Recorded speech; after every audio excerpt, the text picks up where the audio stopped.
He lost everything when his farm burned down. Years later, he returned and found something moving in the old pool. What he discovered changed everything. Subscribe for more stories, and write in the comments where you're watching from. The road stretched in front of him like a scar through the plain, cracked and colorless, carrying the memory of fires and dry winds. He hadn't been back here in 10 years. The tires of his old pickup whispered over the dust, and every few miles he could see the skeletons of barns and silos that once stood proud, their metal roofs long since ripped away by storms or neglect. The sky above was a pale, unyielding gray. It wasn't the sky he remembered. It was as if the whole land had stopped breathing the day he left. He parked by the gate that still bore the burnt remains of the family sign. The name, once painted in green and gold, had peeled away completely. Only blackened wood remained, smelling faintly of smoke even after all these years. He turned off the engine, sat in silence, and listened. Nothing. Not even birds. The world here had gone mute. When he finally stepped out, the ground crackled beneath his boots, and the smell of dust rose like the ghost of what used to be fertile soil. He remembered this place as full of sound, the low hum of the windmill, the barking of dogs, his father shouting from the fields, and the laughter that used to echo between the barns. All of it had vanished, leaving behind only this strange, heavy silence. He walked past what was once the main house. The roof had collapsed inward, and the chimney, made of dark stone, tilted to one side like a broken monument. Weeds tried to claim the ground, but even they grew in thin, brittle patches. Near the edge of the property stood what was left of the cattle barn iron ribs and charred beams, black as soot. The smell of old ash still lingered faintly, mixed with something metallic and bitter.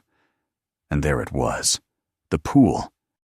A rectangle of concrete, half sunken in the earth, cracked, forgotten, and oddly intact. It had been built by his grandfather back in the 50s, back when summers were longer, and the family still had reasons to celebrate. He could almost hear the echoes of children splashing, of his mother's voice calling them in for supper. But now the pool was half full of murky water, gray-green and opaque, with no rain in sight for weeks. He stood there for a long time, hands in pockets, studying it. The surface barely moved, yet it seemed alive in a way nothing else around him was. He knelt down, picked up a small pebble, and dropped it in. The water swallowed it without a ripple. No sound, no splash, just silence. The thought struck him. This wasn't rainwater. The drought had been relentless for years. Even the nearby creek had dried to a thread. Where could this have come from? He crouched by the edge and dipped his fingers into it. The touch startled him. It was cool, much cooler than the dry air. And it didn't smell like swamp or decay. It smelled clean, and faintly like earth after the first rain of spring. That smell pulled at something deep inside him. He closed his eyes, and for a moment saw the farm as it had been. Green pastures, golden rows of corn, the hum of insects. Then the memory shifted to the night of the fire. He could still see it. The red glow rising over the ridge, the roar of wind feeding the flames, the dry stalks catching like gunpowder. He had tried to fight it with buckets and hoses, but the fire was faster, fiercer. He remembered shouting for the horses, for the dogs, for anyone who could hear him. When dawn came, everything was gone. The house, the barn, the fields, everything but this patch of scorched ground, and the pool, still standing like some stubborn relic. After the fire, he tried to rebuild. He borrowed money, reseeded the fields, replaced tools that had melted into lumps of iron. But the earth wouldn't yield. The soil had turned pale, lifeless. Crops withered before reaching knee-height. Even the few animals he bought refused to eat the grass. It was as if the land itself had turned its back on him. Eventually, he sold what was left to pay off the bank, packed his truck, and drove to the city. He never told anyone how hard it was to leave. He had grown up believing the land knew his name. His father used to say, "We belong to the ground as much as it belongs to us." But when the fire came, that bond broke. In the city, he found work as an agricultural instructor, teaching young students about soil composition, irrigation systems, crop rotation, things he once practiced every day. They respected him there, even admired him. But every time he looked at diagrams of healthy roots and green shoots, something twisted inside him. He was teaching life from paper, while his own fields lay buried in ash. Now, standing before the pool again, he felt that same twisting, but different this time. There was something in that water, something quiet and unsettling. He fetched a stick from the ground and stirred it gently. The surface darkened, ripples spread outward, and for a moment he thought he saw light moving deep below, faint, slow, almost pulsing. He told himself it was an illusion, the heat, the fatigue. But as he stood there, the air seemed heavier, warmer, as if the land was aware of him again. The sun began to set, casting long shadows over the ruins. He found his old truck, pulled out a small camping kit, and decided to stay the night. He told himself it was curiosity. He just wanted to see if the water level would change by morning. But deep down, he knew it was more. Something was calling him back, something he hadn't felt since before the fire. The night air was dry and cool. He sat by the pool with a lantern, staring at the still surface. The moon came up, pale and sharp, and its reflection trembled faintly in the water. He felt the same strange vibration again, like the ground itself was breathing. He thought of his father's notebook, the one he had saved from the ashes. Somewhere in those pages, he remembered reading a phrase he hadn't understood at the time. If the water returns, it means the earth forgives. He'd dismissed it as an old man's superstition. Now he wasn't so sure. When he finally fell asleep in the cab of his truck, dreams came heavy and vivid. He was a boy again, running barefoot through tall grass, the air rich with the smell of soil and milkweed. He heard his father's voice calling from the well, and when he turned, the voice came from beneath the water, deep and echoing. "Don't leave it dry."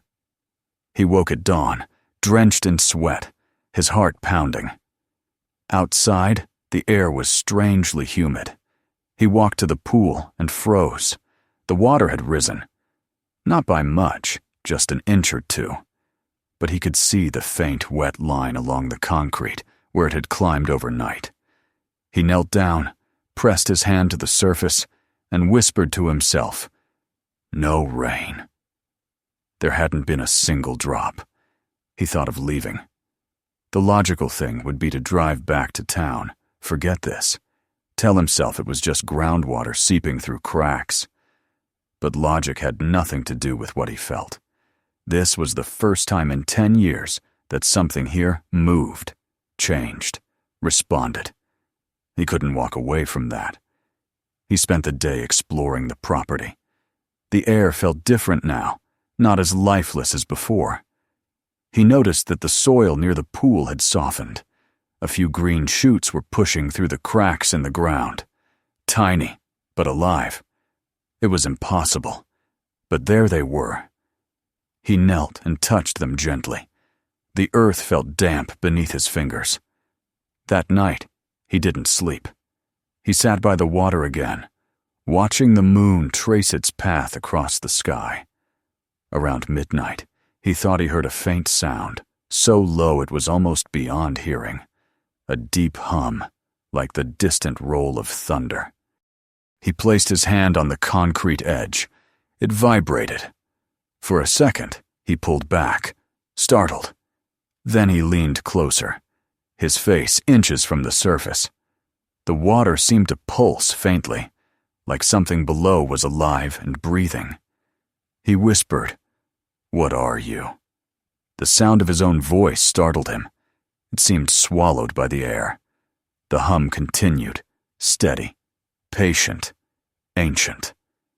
When morning came, he walked to his truck, opened the glove compartment, and took out his father's notebook.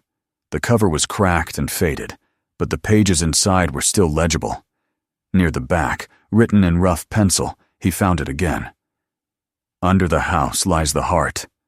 Do not disturb it without reason. Beneath that, another line, half erased by time. If the water returns, it means the land remembers. He closed the notebook and looked out at the pool. The water was calm, smooth as glass, and for the first time since the fire, he felt something stir inside him, a faint, almost painful hope. Maybe the land hadn't turned its back on him after all. Maybe it had just been waiting. As the sun climbed higher, he made up his mind. He would stay, at least for a few days. He needed to understand what this meant, why the water was here, why it smelled of spring, why the soil seemed to breathe again.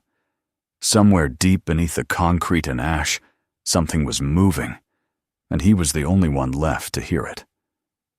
He sat down by the edge again, dipped his hand into the water, and watched the ripples spread. For a brief moment, he thought he saw his own reflection smile back at him. Not the man he was now, tired, worn, half defeated, but the one who had once believed in this place, the one who thought he could make anything grow. And as the wind shifted and carried the scent of damp earth across the empty field, he whispered, "I'm back."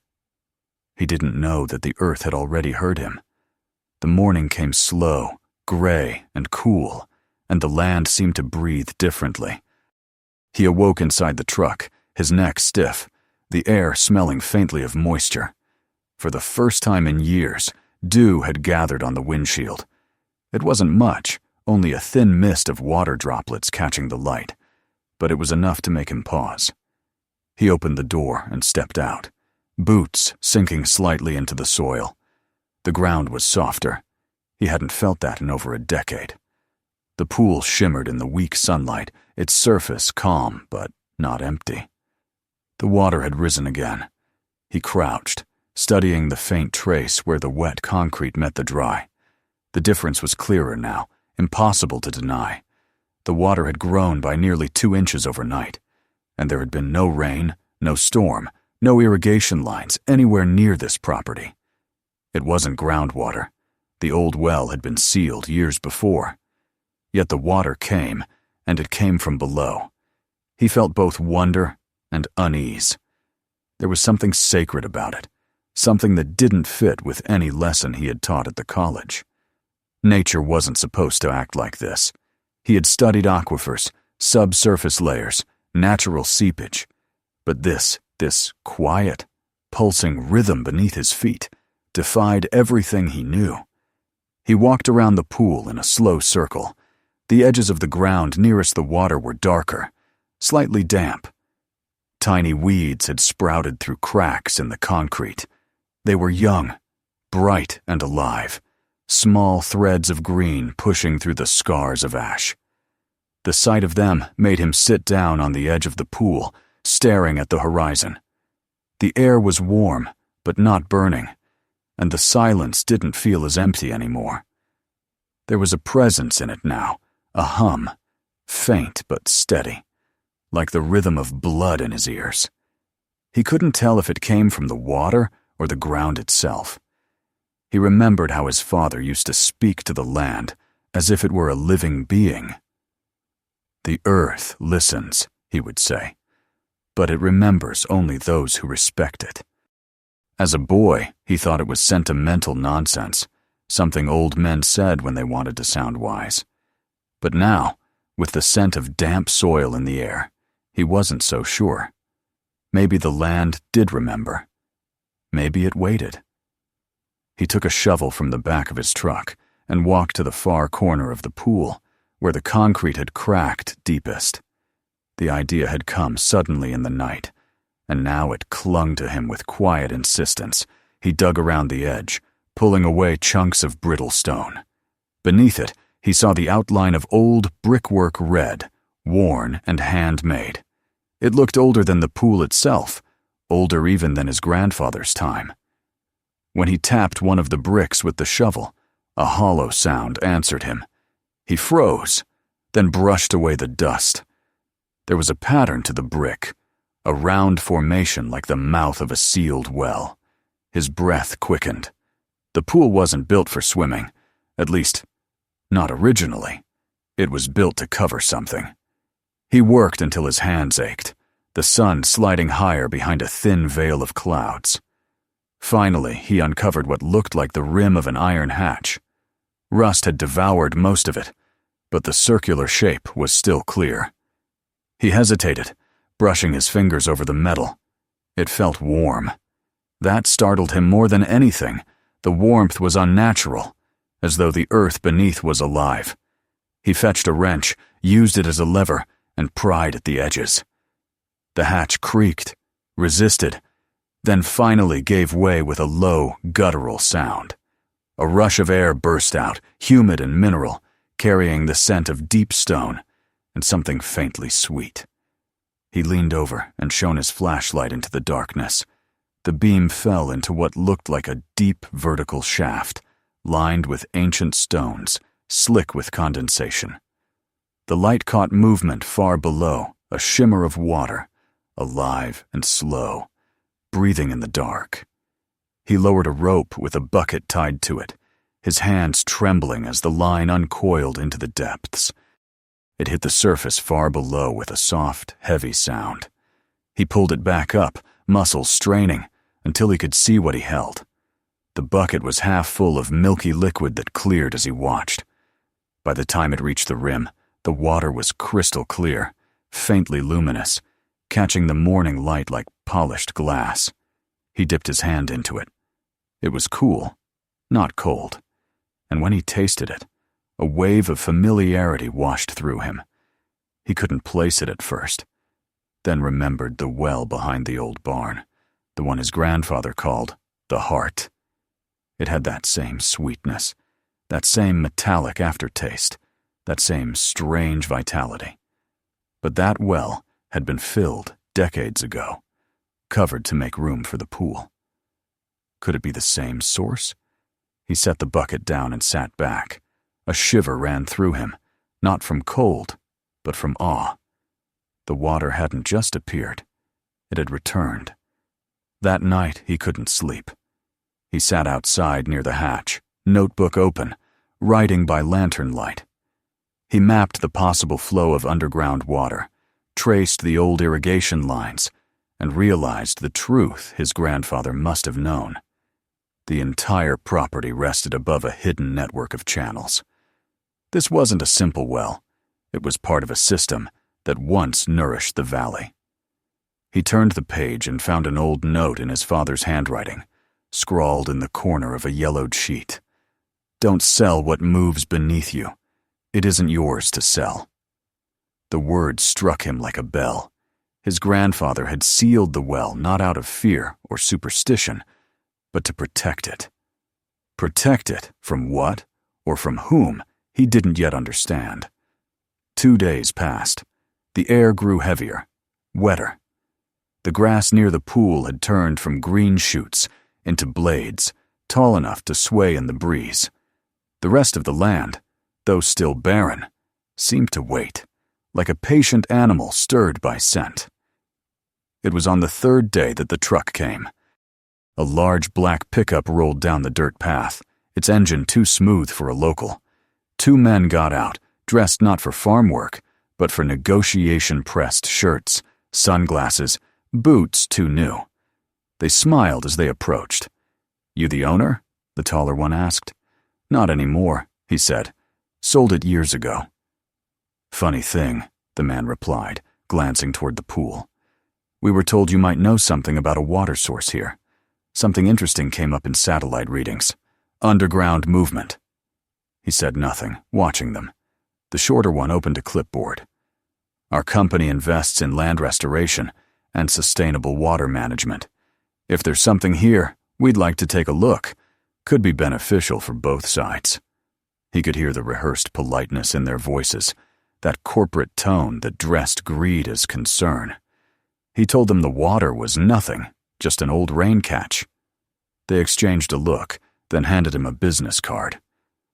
"We'll be back with authorization. You'll want to cooperate. These things can get complicated." When their truck disappeared beyond the hills, the land went quiet again, but not peacefully.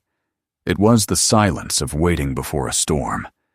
That night he slept lightly, every sound amplified: the rustle of dry grass, the creak of his truck, the faint bubbling of water in the shaft.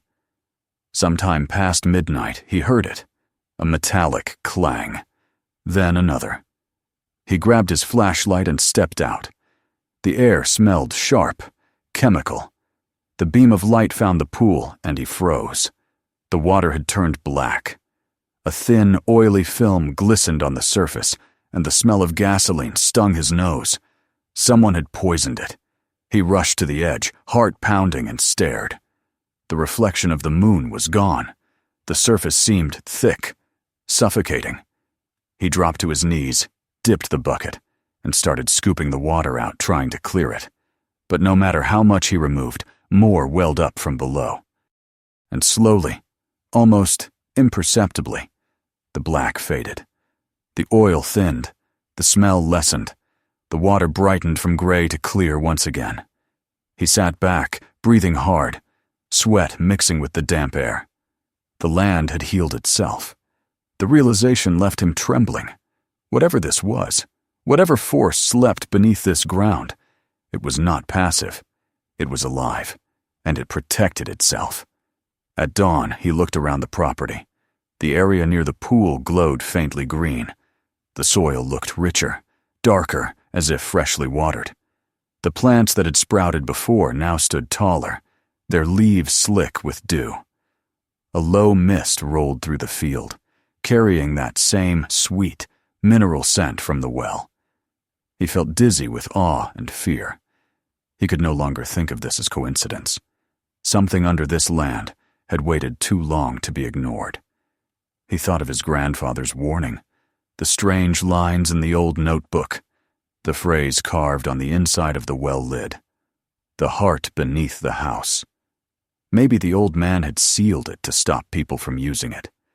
Maybe he'd known that once disturbed, it would come back stronger than before. That evening, as he watched the sunset paint the pool in gold, he knew he couldn't walk away again. The earth had shown him something it didn't show to everyone.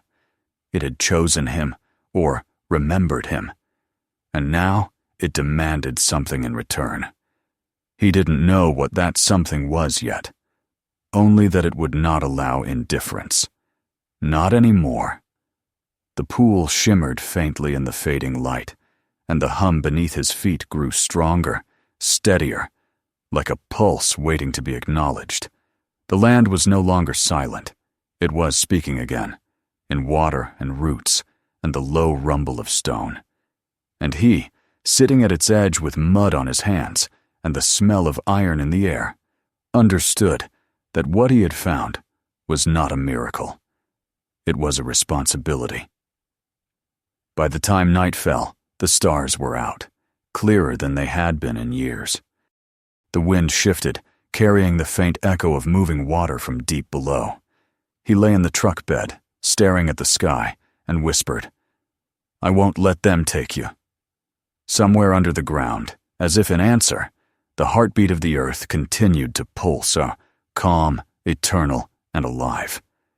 The days after the poisoning passed slowly, and the land began to breathe again. He woke each morning to a light fog curling around the pool, the kind that made the horizon seem farther away, softer, unreachable. The air carried a faint sweetness now, a mineral perfume that came from the water itself. He could taste it when he breathed, the same flavor he had once found in his grandfather's well, a taste that spoke of stone and time.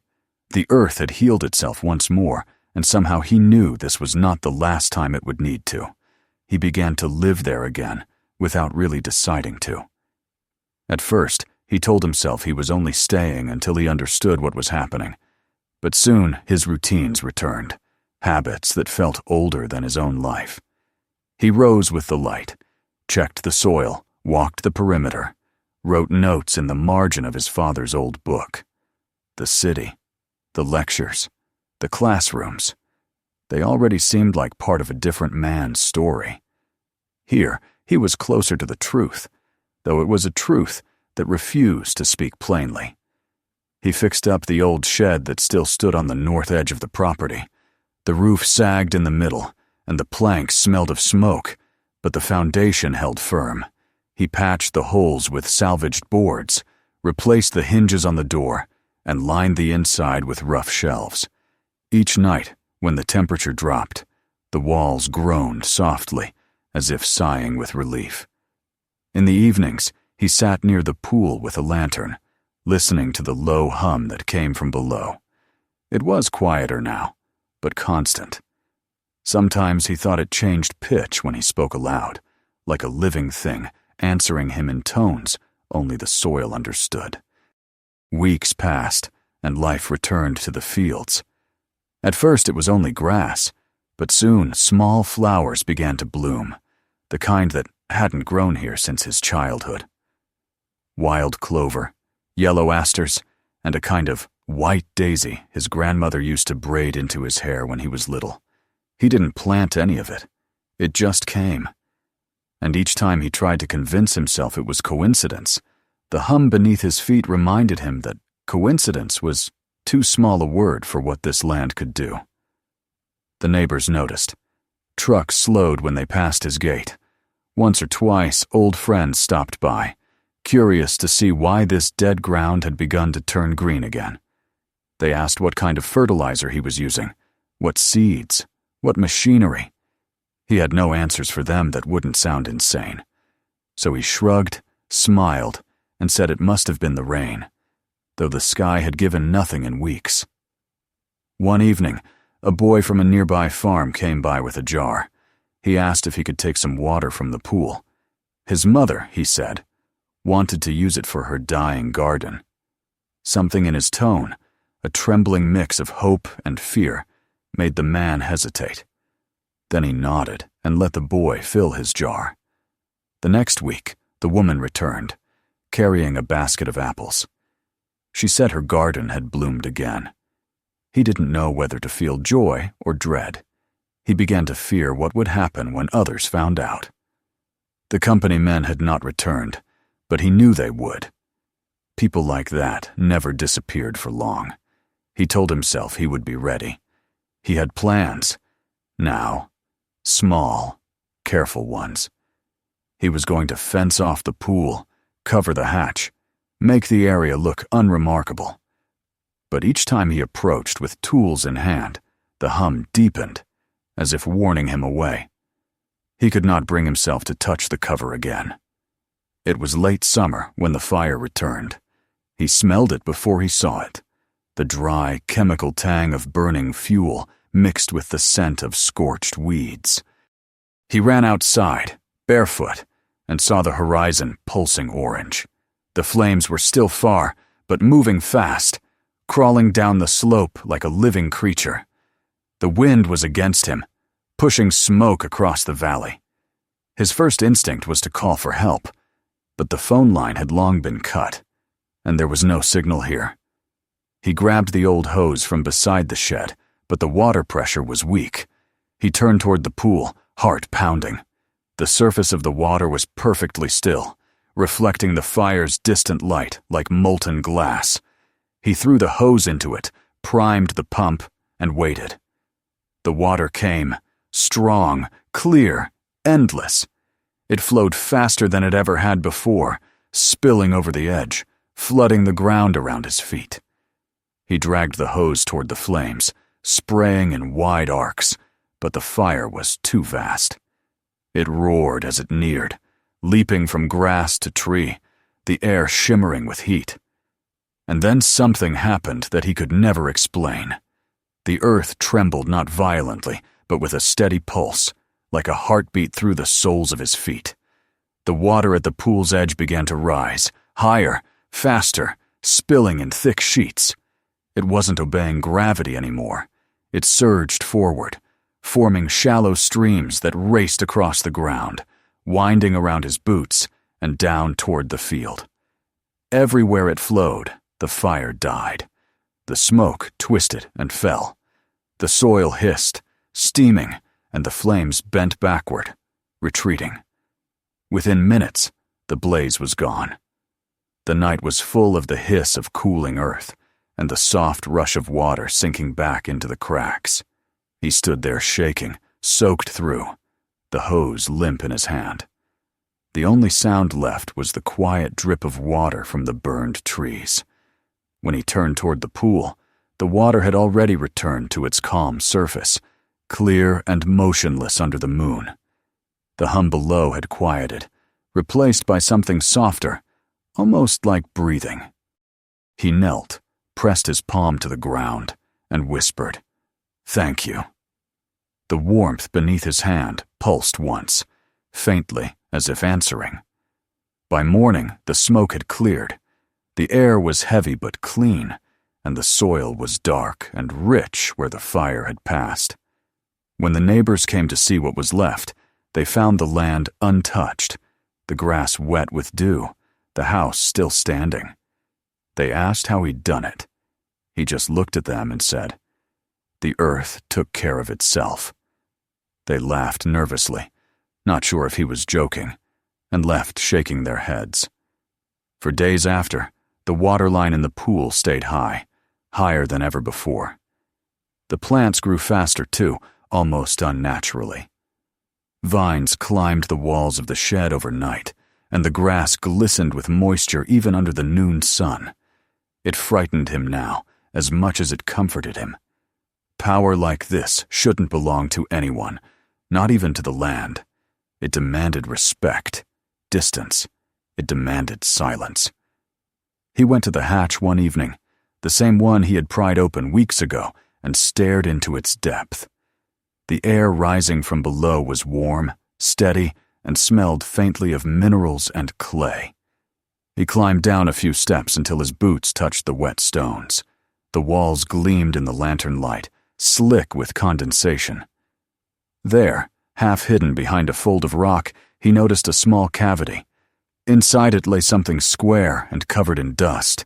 He reached in and pulled it free, a clay tablet, cracked but still intact. The markings were simple and carved by hand. He brushed the dirt away and read what he could. It was his grandfather's work. The words were rough, uneven, but clear enough to understand. If you return, listen. Do not take. What feeds the valley must remain below. He closed his eyes. Now he understood what his grandfather had meant all those years ago. The water was not a gift. It was part of something far larger, something that lived beyond human ownership. It could heal, but it could also punish. It remembered who treated it as life and who treated it as resource.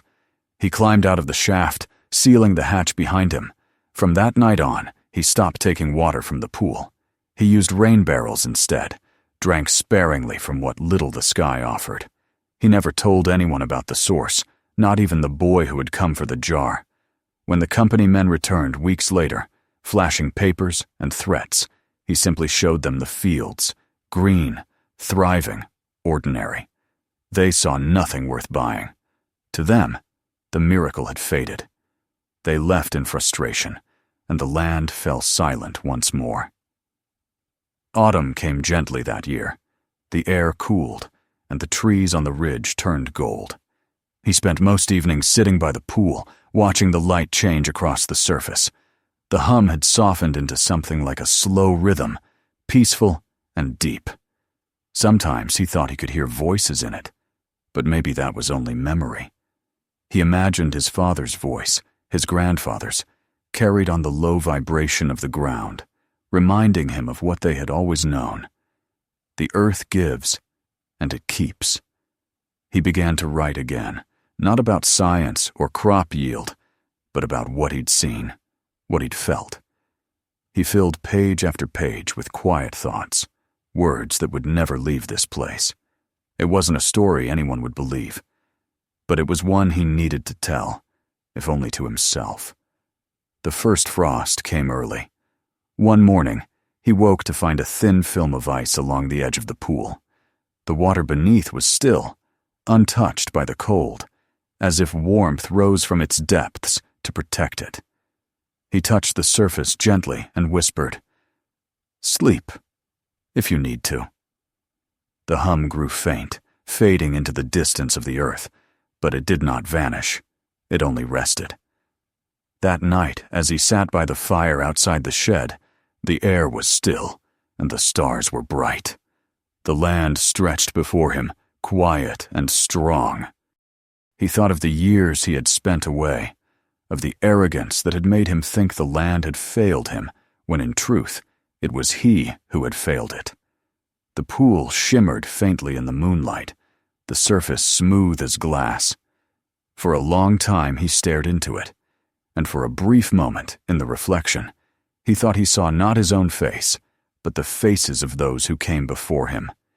Men and women who had worked this same soil, who had listened, who had remembered. He smiled, not in triumph, but in understanding. The earth would outlive him, outlive them all. And that was right. He had been given a chance not to reclaim it, but to serve it, to protect what still moved beneath. When the wind shifted and rustled through the tall grass, he closed his eyes and let the sound surround him. It was no longer silence, it was conversation, the language of roots, of stone, of water remembering its path. He whispered one last time, not to the pool, but to the ground beneath his feet, "I'm listening." And from somewhere deep below, as steady as breath and as soft as forgiveness, the earth answered. If this story moved you, don't forget to subscribe for more. Keep watching. The next story is waiting. And share this video so others can discover it too.